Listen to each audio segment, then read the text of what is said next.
The feeling that you have with your children, with your spouse, with your colleagues, the people who work for you, the sense that you have no control, that you can't influence them with your ideas, that you can't get them to maybe, soften some of their ugly behavior if they have that you can't get them interested in helping you with a project or whatever, is the most miserable feeling a human being can have. Malcolm X had a quote that I love, which is, "Absolute power corrupts, but absolute powerless corrupts even more." I'm butchering it, but that was the gist of it. The feeling of powerlessness is actually more corrupting than the feeling of having a lot of power. It turns people into being passive aggressive, into playing all kinds of weird games, negative games to get power. You want to feel that you have a degree of control over events in your life, over people, over your future. And that to me is what power is, right? And so some of that involves these games that I mentioned in there, and some of it goes beyond the 48 laws of power, which I've tried to indicate in my other books. But it's the sense that I'm not helpless in this world. I remember when I first entered the work world as a very naive college graduate with all these ideals and things I'd read, because I studied literature and languages, going, man, this is weird. People are playing all these kind of games. I'm in over my head. I made mistakes. I got fired for being, too brash, for outshine the master. It was painful, right? And so learning, you don't have to use the laws of power. I don't advocate crushing your enemy totally. I hope I don't have any enemies ever that I need to crush ever. You just need to know these things so that when you enter the work world, you're not naive, you're not stupid, you don't make the same kind of mistakes that I made. You spare yourself the pain. You understand the most fundamental thing about human nature. People have egos. Even your boss has an ego. You think he or she doesn't because they're powerful. They're even more insecure than other people. You need to be aware of these things so that you don't inadvertently make them feel insecure and suffer the consequences. So that's sort of my idea of power that I was trying to describe there. If you can't control yourself, then you're in a lot of trouble in this world, right? Because when you just naturally are yourself doing things, you're going to offend people. You learn early on we're social animals. I have to tailor my behavior, If you go on babbling about how you feel and think, etc., and you just say what's the first thing on your mind, you're going to end up having a very, very short career. You're going to be saying things that are going to offend people. You're going to be making a fool of yourself. You're going to be saying things that you end up regretting, right? So you have no self-control. And if you see somebody who has no self-control, it makes you look like you're not powerful. If you can't control yourself, how can you control anything in your environment? How can you be a leader, right? So you have to learn certain things about your nature, about who you are, and not just be anybody. You have to kind of tailor your appearances as well. Because for good or for bad, I'm a believer in looking at the human animal without shame and embarrassment, just as we are, right? And appearances matter. It's the animal part of our nature. We judge people by how they appear, how they dress, their tone of voice, their body language, etc., etc. It would be, in an ideal world, we wouldn't judge people by appearances. We would just judge them by what's inside of them. Yes, I agree with that. But that we're not ideal. We're not descended from angels. We're descended from primates.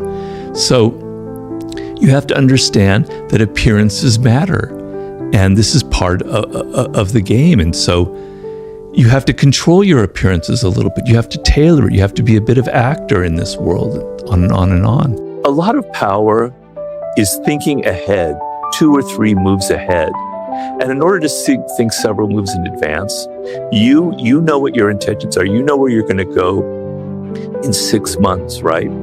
And so you have to have a vision of where you're headed, but you have to keep everybody else in the dark so that they can't predict what's happening next. So part of concealing intentions, part of business, part of power is the ability to think strategically, to think in advance, to think several moves in advance. And that means having intentions, having moves that you've planned out, but you want to keep other people on their heels. They don't know where you're going to go next. Talking less creates an aura of power. It makes you look larger than you actually are. It makes you think, people think he's mysterious, he or she's mysterious. When you talk a lot, I don't know if you've noticed this, but people who talk a lot, there's something insecure about them. If you can't control your own mouth, if you can't control that, then what can you control? You can't control your emotions. You can't control your behavior. It signals weakness and insecurity. Whereas talking less, you're not going to say something stupid. And then when you do speak, it's going to carry a lot of weight. Down to the baseline of every human being, we're all actors. Some are good actors, some act more, some are bad actors. But I always tell people, if you look at children, 3 or 4 years old, or you remember your own childhood, you were constantly pretending, you were constantly acting to your parents. You would act like an angel to get something that you wanted. You'd act all sweet and innocent because you wanted some candy, you wanted some game. Being an actor is part of human nature. It's deeply, deeply ingrained in all of us because we're a social animal. If you went around just speaking everything that you thought, you would offend everyone around you, right? If you told somebody that their clothes are ugly, that they look fat, that their ideas are stupid, they're going to hate you. You're not going to get very far in life. So you learn at an early age to control what you say, to control who you are, to control what you do. And that's how we all are. We're different in front of our father than we are with our friends, right? So get over this notion that we can all just hang out and just be who we are. You're never being who you are. You're always acting to some degree. People rise to power. They become a CEO, they become a leader, they become a president or whatever, based on certain qualities that they have, a strength. It could be aggression. It could be being a people pleaser, being just very empathetic. It could be having a populist touch. It could be good with words, an orator. That's their strength. They use that and they get a lot of power because they're good at it. They don't have to think about it. It's almost natural to them. They get to a position of power, and now the world is changing. Your rivals are changing. The business world is changing. And you're still holding on to that one quality that brought you to the top. You're still thinking that my aggression, or that my being popular and pleasing everybody, or my speaking well, and you keep holding on to that, and the world has passed you by, and you're weak. And Machiavelli said, if I could create the monster, the Frankenstein of a leader in business or politics, whatever, it would be somebody who could change with the times, who they rose to power based on a strength. They see that it's not quite the right quality, and they adapt, and they move with the times. He compared it to a river, right? And you're kind of moving like the water, you're flowing with this river, and that's power. But being rigid and having a form and having a strategy that you always rely on and having a personality that you always exude to the world and perform as is weak because you can't adapt. I mean, think of your business in the last 3 years. Can you begin to imagine all the incredible shifts that have occurred in just that time? And so, in order to gain people's attention, people get very bored, right? They get very bored very quickly if you're always the same, if you always have one note. They're like children who've been continually stimulated with all kinds of new and exciting new toys, right? And you're vying for their attention, okay? If you're always the same, if you're always doing the same, if you're always appearing the same, they're going to get bored with you, and they're going to look for something else. So you have to be mysterious. You have to withdraw. If you withdraw and you're not always vying for their attention, you disappear for a month. You don't post anything, or you post something that's maybe a little bit enigmatic where they're not quite sure what you mean. Suddenly they're going to pay attention to you. Michael Jackson was very good about that. Part of it was his personality, but he would withdraw. People don't understand Michael Jackson was a real kind of power person. He really is interested in the game of power. In fact, I've said this before in other podcasts, He had the 48 Laws of Power. And when he died, they auctioned his copy of the book. And it had all of these notes in it. He had annotated it completely with his own notes. So he was very interested. But before the book came out, he understood the game of power. And he understood sometimes you have to withdraw. Sometimes you have to be one of those movie stars like Greta Garbo who disappears for 6 months, a year, or 2 years. People start thinking, what's he up to next? When's his next album going to be out? What's it going to be about? Even Beyonce plays the game like that. So the people, these are artists, so it's a little easier. But the game is to sometimes withdraw from that attention cycle. We're always having to be something for other people.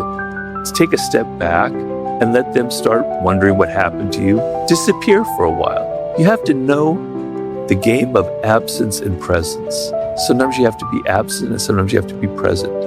Napoleon Bonaparte said, if I show up at the theater every evening as a spectator, the audience sees me, they start taking me for granted. But if I show up a month later, they go, oh, there's Napoleon, wow.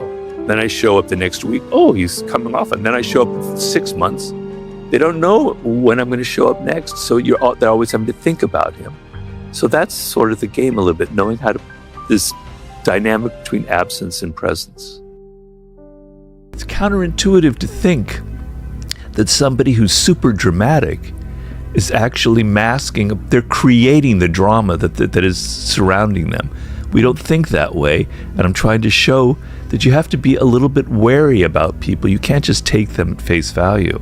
Well, back when I wrote the 48 Laws of Power, there wasn't really the internet. And the studies about power, if you can do studies about power and have data, there weren't very many of them, right? So I had to go through a pretty intensive research process, hundreds of books, reading all about the most famous people, like a Kissinger. And that was my form of data. Yeah. So when I read all these stories of very powerful people, kings, queens, courtesans, financiers, the whole slew of them, I'd see trends, and that trend would signal to me a reality about human nature. Mm-hmm. So the two are interwoven. My research and my going through history was the evidence, was the scientific material that I based it on, as well as my own experience. So I've said it before, but prior to writing the 48 Laws of Power, I was not a successful person, I have to admit. I had at least 50, 60 different jobs. My wife and I once counted, and we went back, and I think there's even more that I forgot. And I had so many bad bosses, so many people who were so political, so stupid, so incompetent, not all of them, of course, that I had all of this material, right? I had stored up all of these stories in my blood about these people who were so manipulative. And I had studied them, and I had the pain inside of me of having made these mistakes. So the book is a combination of my own kind of personal pain about the work world. It's not all bad. There were some great things too. My own personal pain and this deep level of research. So if I found a story from 3,000 years ago, from ancient China, that revealed something about one of the laws, and I saw something in the 1970s, I go, well, there's something very true, very real about it. There's something deep in human nature that confirms this particular law. So that I made that comment earlier, that some of that 5% may be people who are what you're talking about. I don't think all of them are. I don't think everybody who's really good at power and has a good feel for it has these dark qualities. It's a mix of things. But there's a man who's quite well known on the internet about 15 years ago. I don't know where he is now, named Sam Vakman. I don't know if you've heard of him. Mm-mm. Sam Vakman admitted that he was an incredible narcissist, a very dangerous, dark narcissist who manipulated people terribly. And he came to a point where he saw this about himself. And he realized he can't control it. This is who I am. But I'm going to educate everybody about what narcissism is. And he's very brilliant, and his self-analysis is extremely accurate. But the thing is, he's very rare. So people who are like this, they don't think that they're narcissists. They don't think that they're evil. They don't think that what they're doing is manipulative or they're even operating by laws. These are just things that come naturally to them. So, that makes it easier for them to do the things that they do, right? So, and so not all of us, I don't want to imply that in doing this book, you're going to turn into a narcissist. You're going to have these very dark qualities. It's just that you want to be aware of them. So these other people, they're not aware that they're behaving this way. I don't want you to crush your enemy totally. I want you to be aware that that happens in business all the time and not be naive with your company that you've, as an entrepreneur, this business that you created. At this very moment, there are vultures circling around who are going to buy your business out and crush you, because that's how business works, right? It's a merciless environment. I don't want you to be like that. I want you to be aware of it. I want you to be aware that there are people like that out there. That is sort of the point of the book. If you're alienating everybody, if you're crushing all of these people, if you're just having lawsuit after lawsuit after lawsuit, there'll be a bounce back effect where you won't have many allies next time you're in trouble, right? Yeah. People will resent you. You'll have more enemies on the horizon. And when you slip up in this media crazy era, all those enemies will suddenly come out of the woodwork, and they'll be on social media, and the mobs will come after you and you'll suffer for it. So there's an aspect of power where you have to play the soft game, where you have to please as many people as possible, make allies, make them think that they're doing what they want, but in fact they're doing what you want, which is the art of seduction itself.